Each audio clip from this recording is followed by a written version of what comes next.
Неге біз Каспи арқылы өзімізге вообще керек емес заттың өзін 0.02 мен ала береміз.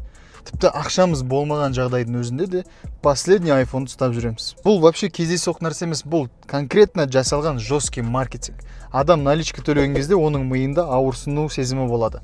Ал рассрочка төлейтін болса, кейін төлей салам, ақша бар кезде деген жақсы сезім келеді. Екінші махинация ол Каспи 0024.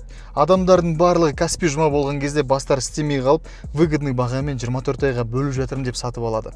На самом деле продавецтердің барлығы өзінің маржасын да, үстіне қосқан налогын да, Каспидің процентін де осы бағаның ішіне кірістіріп қойған. Осы жерден де сен жестко алданып жатсың.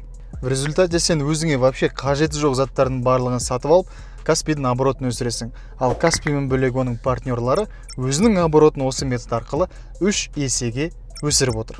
Маркетингте бұл төлем тосқауылын жою, яғни снятие барьера оплаты деп аталады. Айтшы, сенің бизнесіңде де тура осы Каспидегідей төлем жүйесін жеңілдетіп қойдың ба? Или до сих пор клиенттеріңе наличка дайындаңыз деп бүкіл клиенттеріңді қашырып отырсың ба? Өзіңнің бизнесіңді өсіріп, маркетингін дамытқың келсе, маған подписаться етіп қойуды ұмытпа. Үлкен алпауыт компаниялардың маркетингін осылай жіліктеп отыратын боламын.